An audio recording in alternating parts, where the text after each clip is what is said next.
Sin censura. Hola amigos, ¿qué tal? Sean todos bienvenidos nuevamente a un nuevo video programa de Movimiento Libertad sin censura. Recuerden que todos los jueves vamos a estar aquí poniendo la cara, defendiendo al pueblo y tratando la forma de contrarrestar toda esta situación social que se está viviendo en el país de acuerdo con la dictadura que estamos viviendo. Pues antes de comenzar quisiera mencionarles que esto es un espacio patrocinado por el Movimiento Libertad y recuerden que Movimiento Libertad estará siempre ahí defendiendo la verdad y fomentando la libertad de expresión mientras exista la República, y la República va a existir siempre que nosotros estemos ahí para defenderla. El día de hoy, como pueden observar, tengo acá a la par el tema que vamos a estar desenvolviendo y sería comprar deuda con más deuda. Vamos a iniciar con el dedo en la llaga porque estamos viendo que ya son patadas de ahogadas las que está dando el gobierno y estamos viendo que son medidas desesperadas, y para eso he invitado a dos personajes influyentes en la realidad nacional, y es Darío Cardona y Jorge Blanco, los cuales vamos a estar desenvolviendo ahora diferentes tópicos, los cuales nos van a ser de mucha utilidad porque vamos a ver diferentes tipos de perspectiva. Los tengo por acá en cámara. Sean bienvenidos, los dos son activistas sociales y Darío es formador de opinión pública y Jorge Blanco es un activista social comprometido con el rescate y la soberanía nacional.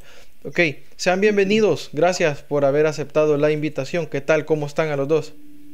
Hola, Muy Irving. agradecido, Irving, por la invitación. Yo creo que es muy importante este tipo de espacios ante tú sabes, el monopolio que está mediático, que está haciendo el Estado, el gobierno y los increíbles recursos que está gastando en publicidad. Yo creo que todos estos espacios son como estas pequeñas trincheras en las que nosotros estamos haciendo esa contracultura. Estamos tratando de eh, contrarrestar esto. Es un monstruote grande con el que enfrentamos, pero yo creo que es un monstruo que todo esto yo creo que le pica y le duele y le arde en todos estos espacios, ¿eh?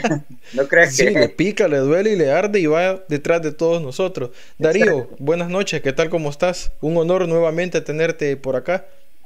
Claro, Irving, un placer compartir nuevamente un espacio aquí contigo y con mi buen amigo Jorge, que somos compañeros de lucha y compañeros en el club de lectura, entonces tenemos bastante en común. Claro, creo que todos los salvadoreños que estamos comprometidos con nuestro país tenemos todo en común por rescatar nuestra democracia, la poca democracia que todavía tenemos. Bueno, si es que hay algunos que ya la catalogan como que ya no tenemos o como que ya no existe. Vamos a comenzar tirando el primer carbón al asadón y vamos a poner ahorita en pantalla esto que está por acá, que para ser honesto, a mí me llama mucho la atención y hasta cierto punto me saca de mis casillas. Lo voy a leer para que vean la magnitud del problema que se está acercando cada vez más. Dice: gobierno anuncia compra anticipada de bonos 2023 y 2025 negando el riesgo de impago. O sea que al buen salvadoreño, el gobierno está comprando deuda, endeudándose más para poder venir y ganar tiempo. ¿Será esto lo que podemos decir que está haciendo el gobierno actualmente? Empecemos con Darío. La verdad que es un tema complejo porque, bueno, empecemos por decir que las declaraciones del ministro de Hacienda, del pseudo ministro de Hacienda, son irresponsables, porque está queriendo venderle a la gente y a los inversionistas, a la comunidad internacional, al público en general, una realidad sobre El Salvador que no existe. Eh, Cualquiera que tenga medianos conocimientos sobre las finanzas públicas sabe que El Salvador se encuentra comprometido financieramente hasta la coronilla, y querer venderle al público una idea de que eso no es cierto es completamente irresponsable. A, a un gobernante le corresponde decirle la verdad a la gente que lo ha elegido. y no tratar de verle la cara. Si el gobierno está enfrentando una crisis en las finanzas públicas, debe de ser honesto, debe de ser franco con la gente, aún a costa de de los puntos porcentuales de popularidad que eso implique, porque Ujú. el primer respeto hacia el votante es decirle la verdad. Así es. Entonces, ¿por qué decimos que el gobierno tiene serios problemas financieros? Porque tiene problemas de liquidez. Eh, en un estado los problemas no pueden ser más graves precisamente porque, como dicen, como es bien sabido en el calor de los Ujú. economistas y de los expertos en la materia, los estados no quiebran, ¿no? Pero lo que sí puede suceder es que un estado no tenga dinero para poder pagar sus obligaciones del corto, del mediano o del largo plazo. Eso sí puede suceder. Sí. Y en el caso de El Salvador, el, el Estado salvadoreño tiene serios problemas de liquidez precisamente porque por una mala administración de la finanza pública, por una mala administración de los recursos, o por orientar el gasto hacia medidas de corte populista y pensar más en el corto plazo que en el largo plazo. eh, y para que podamos entenderlo como para hacerlo más digerible para la Ujú. audiencia, nos encontramos en la situación de aquel empleado, de aquel trabajador que tiene una tarjeta de crédito y en el afán de congraciarse con la gente que le rodea, invitarlos a comer pizza, llevarlos a buenos restaurantes, comprarles vinito, eh, llevarlos a pasear, topa la tarjeta de crédito y entonces se queda sin una posibilidad de disponer de fondos. Es decir, O sea que se estamos queda, hablando, Darío. tiene problemas de liquidez. Es decir, muy probablemente en el próximo mes él va a recibir su salario, el salario que recibe. Así como un Estado, el cierre del próximo periodo fiscal va a recibir las contribuciones, los impuestos de los salvadoreños. Pero Ujú. eso lo que denota cuando está sobregirado, que es lo que es el término que se emplea coloquialmente, cuando está sobregirado, lo que queda en entredicho es tu irresponsabilidad para manejar tus finanzas personales. Y cuando un gobierno tiene problemas de liquidez, lo que se dice es que que ha sido irresponsable en el manejo de las finanzas públicas, porque precisamente se ha dedicado a querer congraciarse con la gente, gastando el dinero de manera irresponsable Así es. O sea que estamos o hablando, Darío, de utilizándolo para que, corrupción. Ujú. o sea que estamos hablando que ahorita el gobierno, digamos, asumiendo y planteando un escenario, tiene una tarjeta de crédito que ya la topó de X banco. Entonces, Ujú. como ya no haya que hacer, hablando coloquialmente, dando una ejemplificación un poco más clara, viene y se le acerca a otro banco y le dice, yo te pago la deuda que tienes con ese banco y tienes que agarrar mi tarjeta de crédito. Te va a quedar cierto porcentaje para que lo puedas utilizar y lo restante te va a cubrir la deuda que tenías, pero ahora vas a tener una deuda más grande conmigo. Eso es lo que está haciendo el Estado prácticamente. Jorge, ¿usted cómo lo ve? Mira, fíjate que es una situación bastante peligrosa, Darío lo dijo. Este es un gobierno irresponsable. Ujú. Es un gobierno de un niñato que se ha acostumbrado a comprar voluntades. Se ha comprado primero a todas las instituciones, muchas instituciones del Estado que están compradas y se dedicó a comprar a la población, válgase de dicho.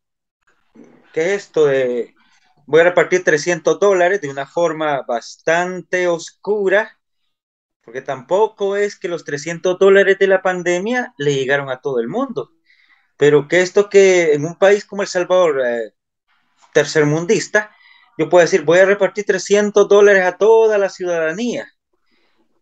Voy a repartir cajas de comida a precio excesivo, porque la caja solo te traía macarrón, te traía frijoles más baratos, te traía arroz, leche muy barata, pero el gobierno decía $50 me ha costado la caja.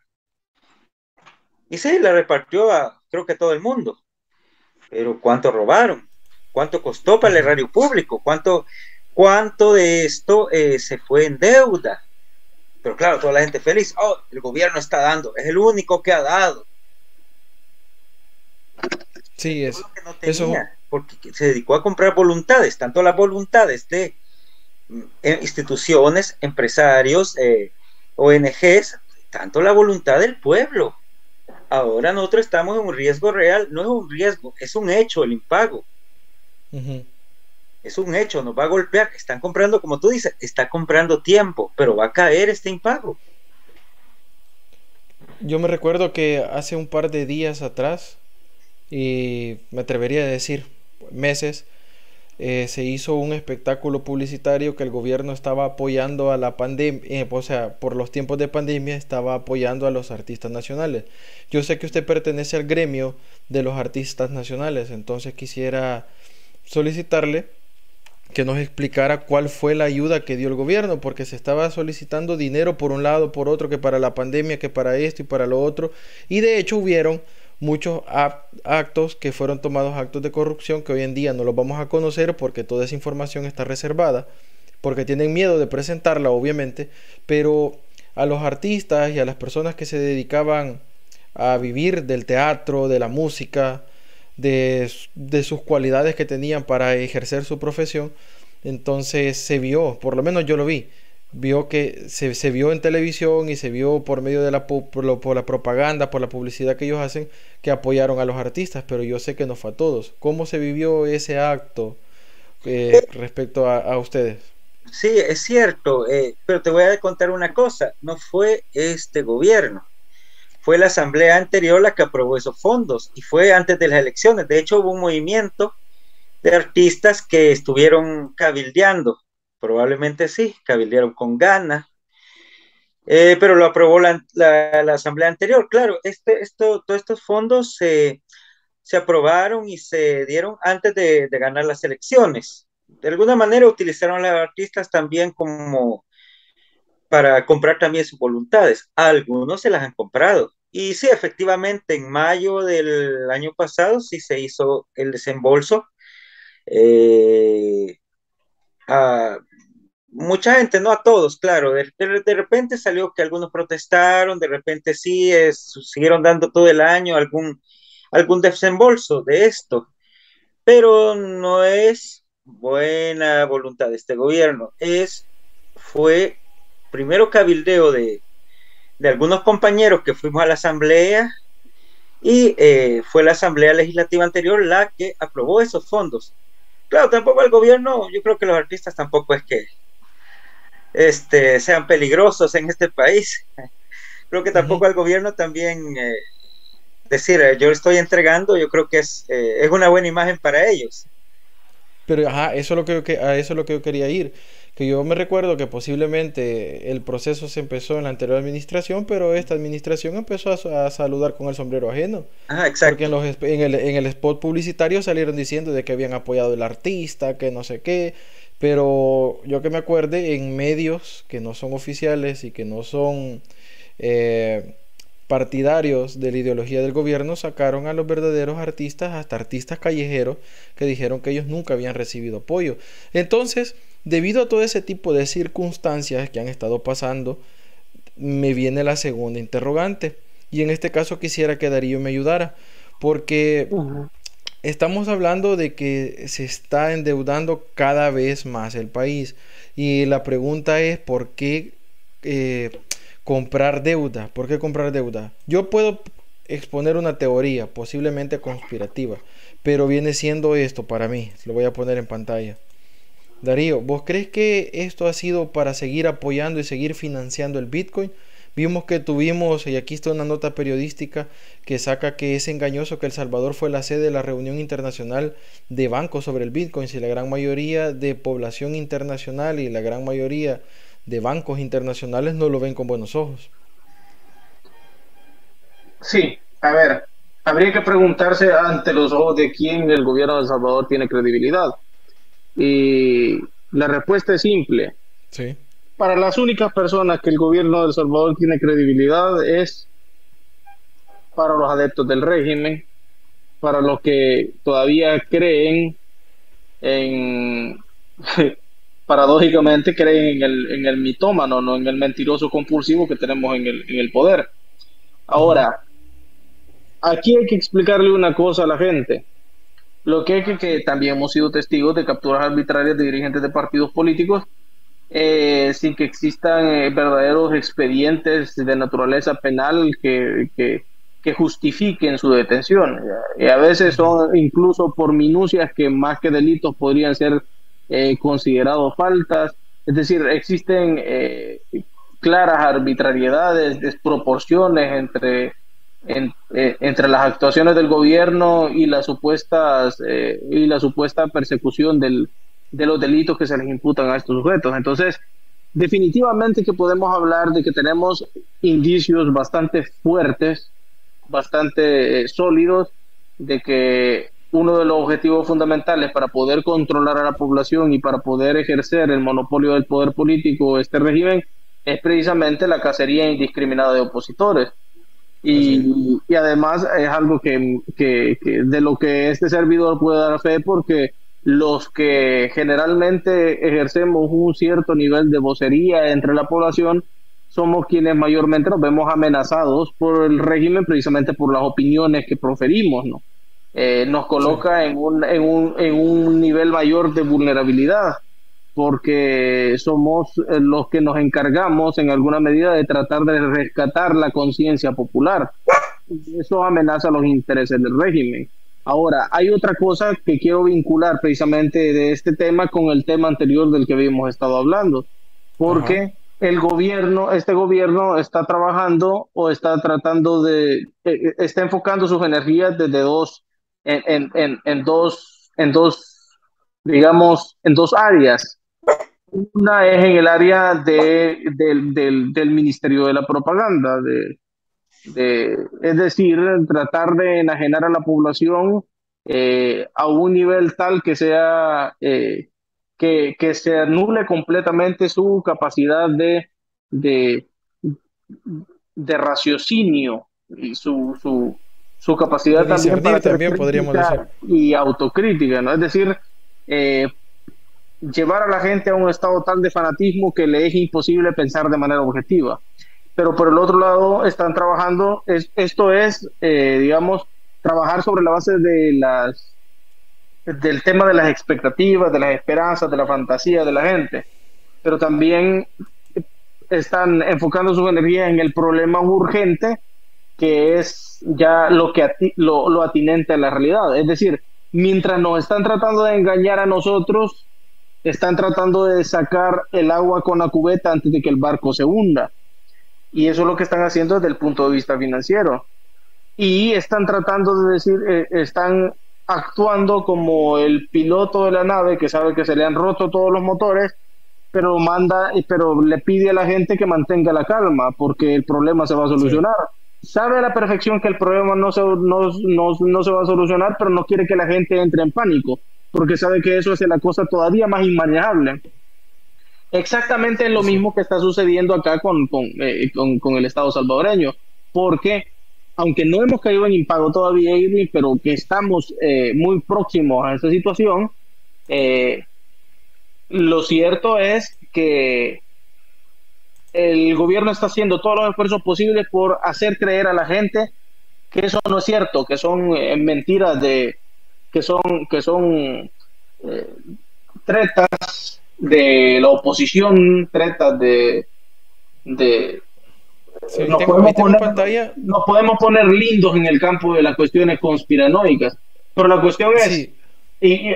fíjate, y es una pregunta muy válida que mucha gente se está haciendo en la actualidad, y es, ¿Por qué el gobierno de El Salvador ha decidido utilizar 200 millones de dólares aprobados por el BESIE y 275 millones de dólares de los derechos especiales de giro del FMI para comprar deuda de manera anticipada?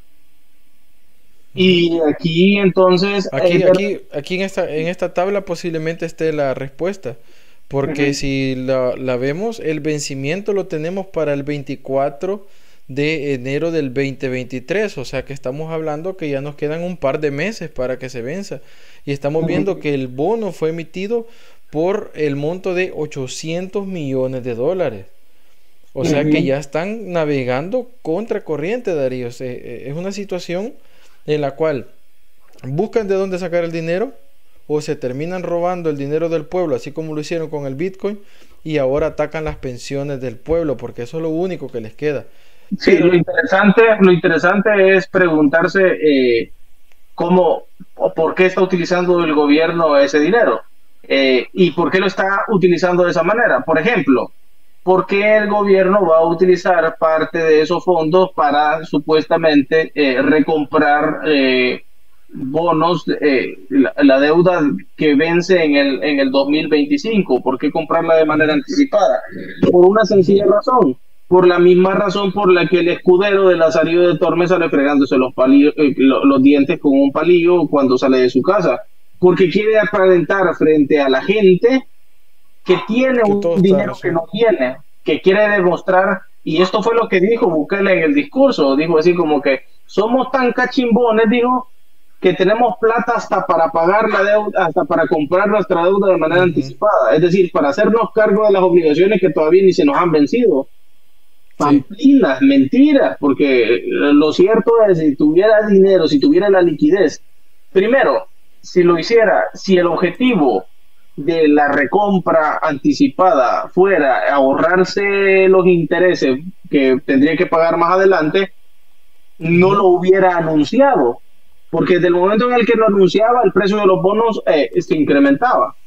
Entonces eso demuestra que el objetivo no era ahorrar. Si lo anuncia con pito y tambores precisamente porque quiere hacer creer a los inversionistas que tiene la liquidez para poder pagar. Pero si eso fuera cierto, en lugar de tratar de pagar la deuda que vence hasta el 2025, ¿por qué no se hace cargo y paga completamente la deuda de los 800 millones de dólares que tiene que pagar en enero del 2023? ¿Por qué una parte para los del 2023 y otra parte para los del 2025? Ese es un buen punto de análisis, Darío. Es precisamente, Irving, es precisamente porque el gobierno quiere mejorar su credibilidad para poder llegar a donde el vecino, para poder llegar a donde el FMI, al Banco Mundial, al BID, y decirles, miren, tengo plata, préstenme más plata. Es decir, está tratando de dar la mejor apariencia posible para poder acceder a los créditos que le están negando precisamente por su problema de credibilidad. Así es. Producción me está haciendo señas de que tenemos que pasar a la mitad de nuestro programa, porque ya nos hemos pasado de hecho de la mitad del programa. Vamos a ir a un corte comercial, ya regresamos, me esperan los dos por ahí dentro de 2 minutos y medio, así que ya vamos para allá, para lo que es el Focacoin de la semana. Ok amigos, hemos llegado a la mitad de nuestro programa. Hemos estado analizando muchas cosas que realmente ustedes tienen que prestar mucha atención, ya que vemos diferentes puntos de vista, los cuales nos hacen ver que nosotros estamos poniendo el dedo sobre la llaga, porque estamos denunciando todo lo malo que está pasando. Y eso sí, en esta segunda parte vamos a estar haciendo propuestas, porque la gran mayoría de personas nos dice que solo criticamos, pero vamos a dar nuestros puntos de vista para que nosotros tengamos esa libertad de poder expresar cómo pudiéramos ayudar como sociedad. Vamos a Focacoin de la semana, luego venimos con nuestro espacio publicitario y ya regresamos dentro de 2 minutos y medio. Ya venimos. Y el Focacoin de la semana es para...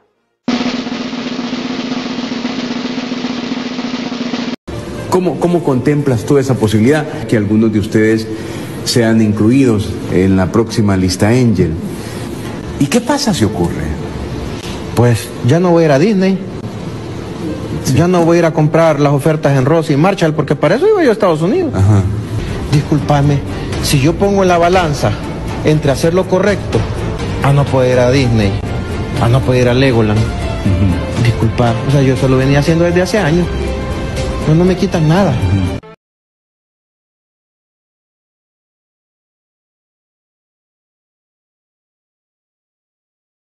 Y aún así nos cancelaron la visa a mí y a mi esposa, solo por el capricho político de ponerme en una lista. Y yo sé que muchos de ellos se reunieron para decir, mire, métalo a él. Muchos de ellos lo hicieron.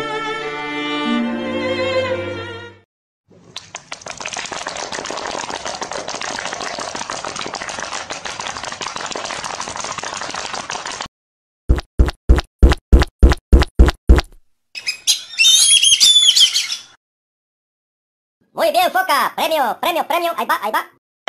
Eso es.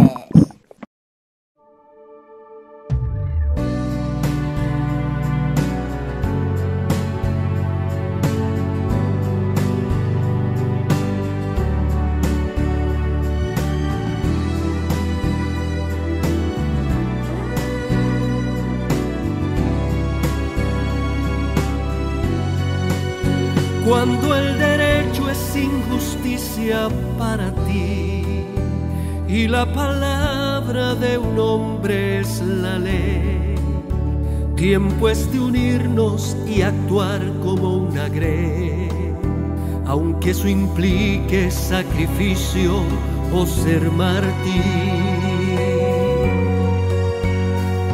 Despierta, pueblo mío, ¿no ves qué está pasando? Las decisiones que él toma pronto te afectarán a ti.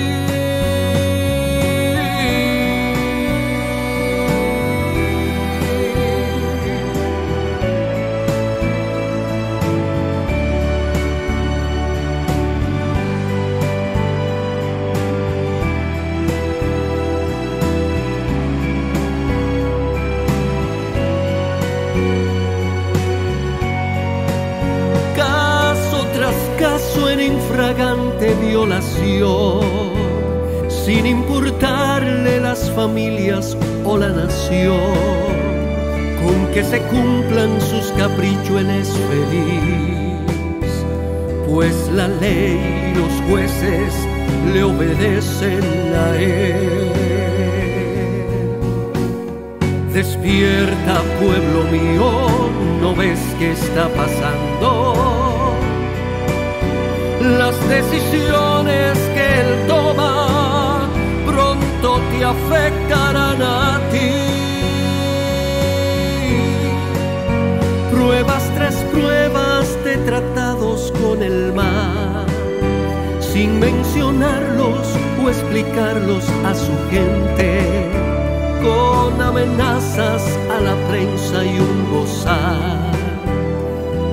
Se calla todo aquel que es disidente. Despierta, pueblo mío, ¿no ves qué está pasando? Las decisiones que él toma pronto te afectarán a ti. Despierta, pueblo mío, ¿no ves qué está pasando? Las decisiones que él toma pronto te afectarán a ti.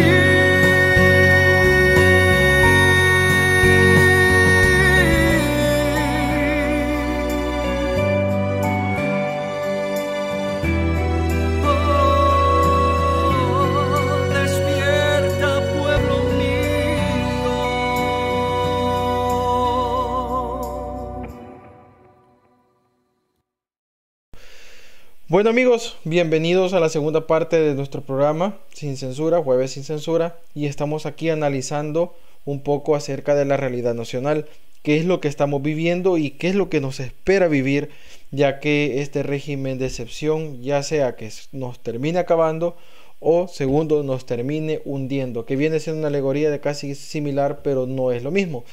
Bueno, tenemos como invitado especial, tenemos dos invitados especiales, los cuales nos están ayudando a analizar este tipo de temas, dando su perspectiva de las cosas, y también vamos a pedir en esta segunda parte sus recomendaciones. Tenemos en pantalla, lo voy a poner acá, a Darío Cardona y Jorge Blanco, que son dos ciudadanos que están comprometidos con el rescate de la democracia de nuestro país, y Darío es formador de opinión pública, y tenemos también a Jorge Blanco como activista social. Y quisiera comenzar esta segunda parte haciendo la siguiente pregunta, y quisiera que me ayudara para este caso Jorge Blanco, porque él está arraigado a diferentes tipos de arte y de cultura de nuestro país, ya que él está siempre presente con el gremio de artistas nacionales. Jorge, ¿será que las nuevas leyes amenazan nuestros derechos? Porque hemos estado viendo semanas atrás que se está hablando de una reelección presidencial, se está hablando del cuarto, quinto, sexto régimen de excepción, lo van a ir posponiendo. Entonces, estas leyes que se están proponiendo están vulnerando nuestros derechos. Es que lo están aplastando, es que están aplastando nuestros derechos. Mejor definición, aplastando. Este momento, los salvadoreños no tenemos derechos. Aquí puede llegar un policía a tu casa, venirte a traer, el gobierno no te va a dar información si no quiere, el gobierno te puede matar en la prisión, el gobierno te puede violentar todo el debido proceso, te puede negar un defensor, te puede negar un recurso, puede negar un habeas corpus, y aquí no pasa nada, todos estamos a merced. Esto, por el momento, se han ensañado con las poblaciones más vulnerables por el estigma de las pandillas, digamos, la paja de las pandillas. Claro, ¿quién iba a defender pandillas? La medida del gobierno dice, este es pandillero. Claro, ¿quién lo iba a defender? Somos una sociedad tan enferma, tan militarista, tan clasista, que aceptamos esto como una verdad. Y ahorita se están ensañando con las poblaciones más vulnerables, especialmente las poblaciones rurales y del oriente del país. Y jóvenes. Son las personas, es la población que está que es la que más ha sufrido este estado de excepción. Claro, poco a poco, ahorita ya hay persecución contra activistas sociales. Y te voy a dar una nota de Factum no veo aquí la fecha, pero fíjate, la nota dice, bueno, lo puedes buscar dice, un huracán de detenciones arrasa el Bajo Lempa. ¿Qué pasa en el Bajo Lempa? Son sociedades organizadas, era la base de la izquierda, del FMLN. Todas estas son comunidades de base que están muy bien organizadas, que en algún momento pueden decir, vamos a hacer una concentración, vamos a boicotear proyectos del gobierno.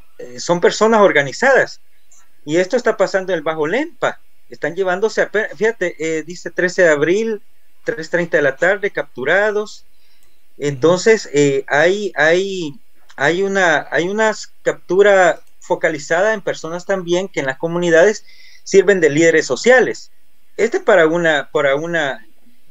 un ejemplo, te puedo decir otro del muchacho gay también, el muchacho trans que también lo capturaron, que era activista, y personas de Chalatenango, y personas también como Luis Membreño, que criticó, me dicen, no me consta, pero dicen que fuera del país, y otras personas que están recibiendo un acoso. También, de hecho, hay una muchacha en Twitter que vi que hizo una... ella, exacto, que la semana pasada encabezó, o al menos fue la cara visible de una protesta por las detenciones arbitrarias. Ha salido del país porque no soportaba el acoso que está recibiendo. Policía fuera de la casa, requisas arbitrarias y los troles. Claro. Creo que es lo que más ruido hace, los troles, pero sí hay un acoso, en las calles hay un acoso. De hecho, si te das cuenta, ahora hay un despliegue militar tremendo. Puede que no hagan nada, pero es una disuasión. Saber que hay un militar Es aquí, una forma un militar que no tiene de reglas, meterte un miedo. militar que no da cuenta de nada. Yo creo que cualquier sociedad normal creo que te pone un poco intranquilo, ¿eh? Darío, Sí, ¿y vos crees que las leyes que se están implementando, obviamente yo sé que amenazan nuestros derechos, pero crees que va para largo plazo, para corto plazo o hasta que se reelija? Porque eso ya lo tenemos clarísimo, que se quiere reelegir. esto es como, lo que sucede es que el ejercicio del poder es como una droga. Te puedes volver adicto al ejercicio del poder y entre más probás, más querés. Ya.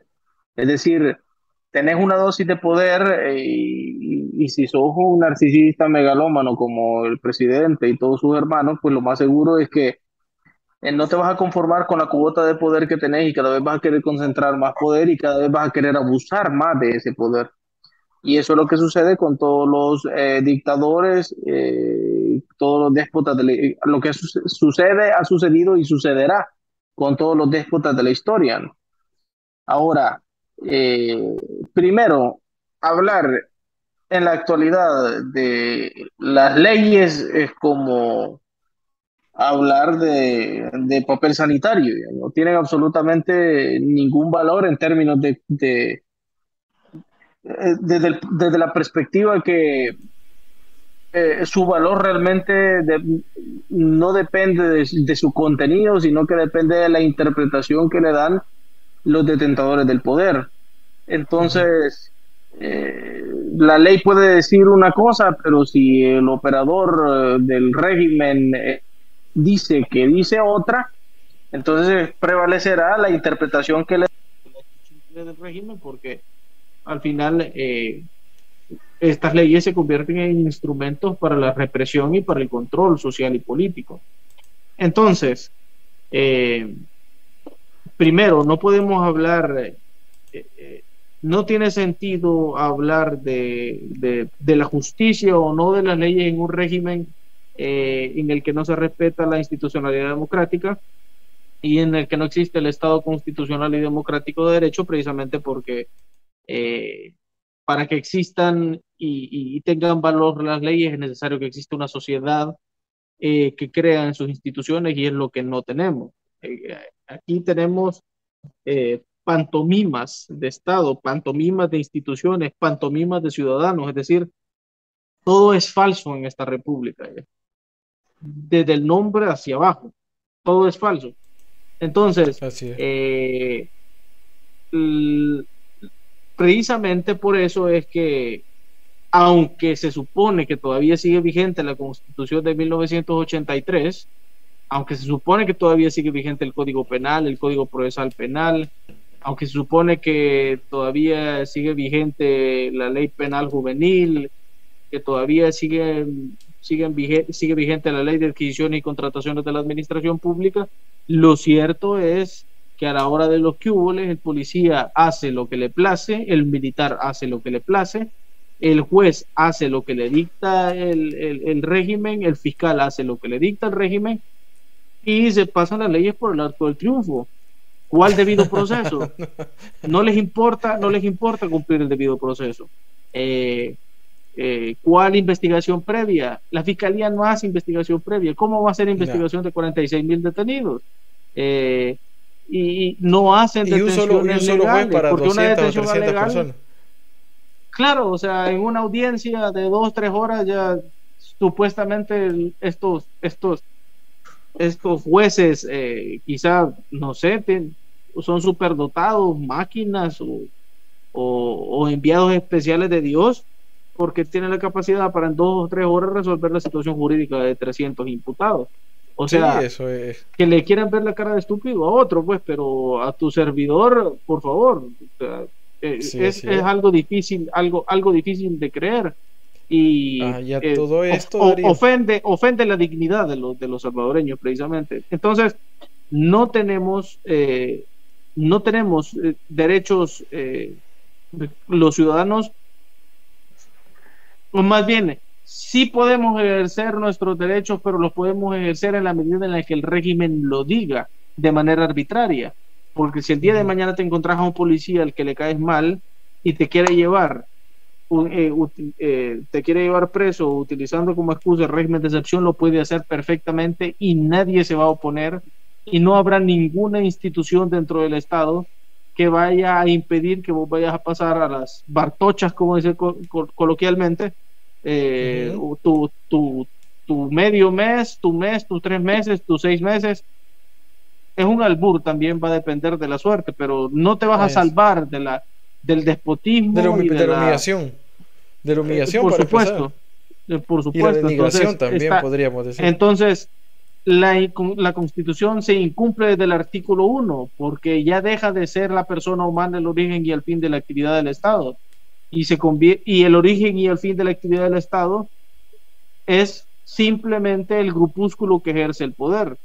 Hacia ellos y para ellos va orientado todo el esfuerzo de la administración pública, todo el esfuerzo de las instituciones del Estado, todos los recursos de los ciudadanos, y nosotros para poder tener derechos tenemos que rogarlos y rogarle a Dios que no nos coloque ante la autoridad equivocada, porque entonces no tendremos manera de defendernos contra ellos.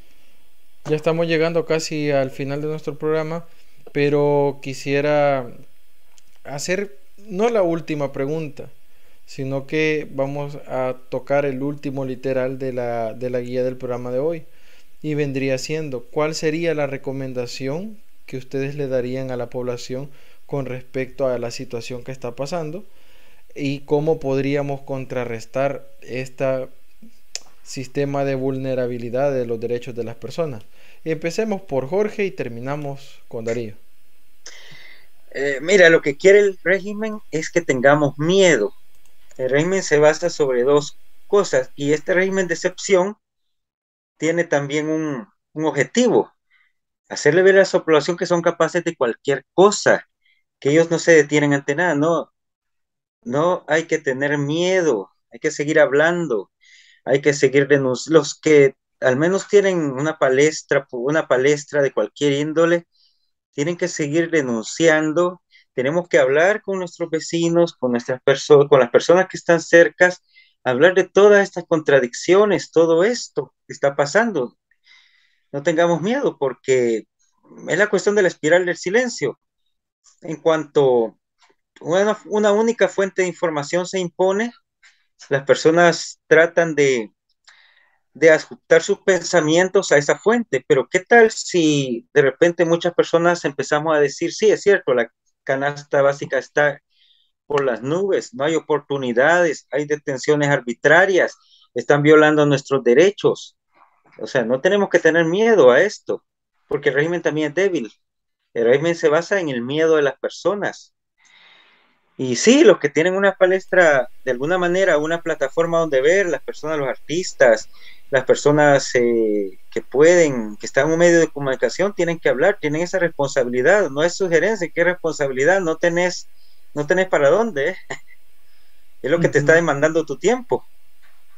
O sea, ¿qué le vas a decir de repente a tus nietos en 20 años, 30 años? ¿Qué hacías cuando el régimen va a caer? Claro, va a caer. Eso ni lo ve. Basta ver la historia y te vas a dar cuenta que cualquier régimen, todos los regímenes va a caer. ¿Y qué vas a hacer en 30 años, en 20 años? ¿Qué le vas a decir a tus nietos? ¿Qué hacías, abuelo? No hacía nada, yo veía memes. O sea, no, o sea, pronunciate, decir las cosas, no le tengas miedo, que no te gane el miedo. Puede ser de que pase cualquier cosa, o puede ser que pasen otras, puede ser de que al final solo sea un fantasma todo esto. Y acordate que hay fuerzas afuera también que están presionando, también. Es real, el impago es real. Esto va a caer, es real. Así es. Puede Darío. ser que no ahorita, el otro año. Pero de que cae, cae. De que cae. Se cae. Darío. Y va a caer por la ley de la gravedad, por aquello de que las cosas caen por su propio peso. Por la ley de la causalidad va a caer este régimen, porque no puedes engañar a la gente un tiempo, pero no lo vas a poder engañar todo el tiempo. Mi recomendación sería complementaria a la recomendación que hace Jorge, de no tener miedo. Mis recomendaciones serían dos adicionales. La primera sería, hay que instruirse. ¿Por qué hay que instruirse? Porque un ciudadano que no conoce su realidad se encuentra a merced de cualquier charlatán. Y solamente aquel que posee el conocimiento posee el poder necesario para poder sobreponerse a los abusos de autoridad. Si no sabes de derecho, si no sabes de los fundamentos de economía, si no sabes cuál es tu marco de acción, si no sabes cuál es la situación política del país, naturalmente te encontrás a merced del déspota.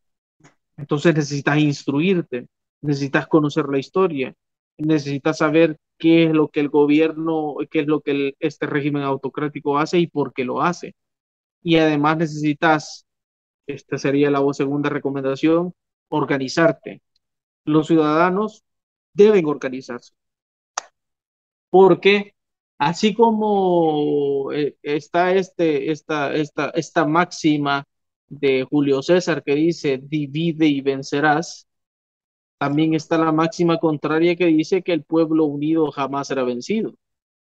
Y que si bien se adopta como consigna de izquierda, en realidad apela a la solidaridad del pueblo frente a los atropellos de los dictadores, de los déspotas, de los oligarcas, y esto no tiene realmente, no se puede hacer apropiación ideológica de algo que en realidad tiene más que ver con cómo los seres humanos nos deberíamos de comportar éticamente, es decir, unidos, entendiendo que hay intereses colectivos que debemos de defender. Esto no es una cuestión ideológica, esto es una cuestión más bien de carácter filosófico. ¿Y por qué tenemos que organizarnos? Porque somos indefensos uno a uno. Si Jorge y Darío Cardona no se ponen de acuerdo para poder establecer una lucha en común y cada uno de ellos quiere hacer por su cuenta su propio trabajo de defensa de la patria, de defensa de las instituciones, no va a conseguir absolutamente nada, porque la fuerza se encuentra precisamente en la adhesión y en la cohesión de estos defensores de la patria. Entonces necesitamos definitivamente organizarnos y necesitamos establecer canales de comunicación que vayan desde estos grupos organizados hacia la población, porque eso permite seguir despertando más la conciencia de la gente. Dejemos de pensar en términos electorales, porque el que se impone de facto no lo vas a poder sacar por la vía del derecho, vas a tener que sacarlo por la vía de facto, ¿ya? Lo vas a tener que sacar a través de una insurrección, lo vas a tener que sacar a través de una huelga general de brazos caídos, porque ningún déspota abandona el poder de buen grado. Tiene que existir una presión lo suficientemente fuerte como para que abandone el poder, y eso es lo que lo que va a suceder con Bukele. O sea, cuando la efervescencia social sea tal que ya no le quede más que hacer en el poder, no tendrá otra cosa que dimitir. Y para eso es que los ciudadanos debemos de organizarnos, porque no podemos permitir, porque es una obligación constitucional, una obligación ciudadana, impedir que un déspota se mantenga en el poder por un día más. Eso nos autoriza a utilizar el derecho a la insurrección. Ya. Bueno, así estamos entonces. Perfectamente, te digo, no nos apenamos de decir, ni nos avergonzamos, ni tenemos miedo de decir que nos asiste el derecho a la insurrección frente a las flagrantes violaciones a la Constitución y a las tentativas del actual pseudo presidente de la República de reelegirse. Así es. Yo quisiera dar mi recomendación también antes de terminar, porque desde hace como 3 o 4 programas atrás vengo haciendo énfasis en eso, ya poniéndome de lado, así como ustedes, dando su opinión. Quiero hacer la mía muy personal. Y hay muchas y posibles soluciones para poder contrarrestar este régimen. Pero yo creo que una de las formas más fácil, más prácticas y a la vez sencillas que tenemos es derrotando a la bancada oficialista en elecciones. Porque si nosotros primero empezamos a ganar una mayoría simple y ya no son ellos la mayoría simple, vamos a contrarrestar muchas decisiones que esté tomando el sultán. Eso sería lo primero, eso es lo que yo le llamaría al pueblo, saber por quién va a votar, porque si seguimos en las mismas no sabemos a dónde vamos a parar. Pero bueno, les quisiera agradecer, la verdad, para mí ha sido un honor estar con ustedes compartiendo cámaras, hablando acerca de temas de realidad nacional, hablando temas que para muchas personas posiblemente sea muy susceptible de tocar este tipo de cosas, porque hay personas que están a favor, hay personas que están en contra y hay personas que les da igual. Pero aquí estamos nosotros dando un pequeño aporte a la sociedad, y ciudadanos como ustedes son un digno ejemplo a seguir, que estamos para defender la democracia. Gracias Darío, gracias Jorge por la oportunidad que se ha presentado el día de hoy. Espero tenerlos nuevamente en el programa para que sigamos hablando sobre estos temas. Jorge, pase buenas noches. Darío, claro, gracias. Muy buenas noches. Pasen muy buenas noches a todos. Gracias. Pasen buenas noches a todos y los veo aquí el próximo jueves. Gracias. Pásenla bien en familia. Ok, venceré.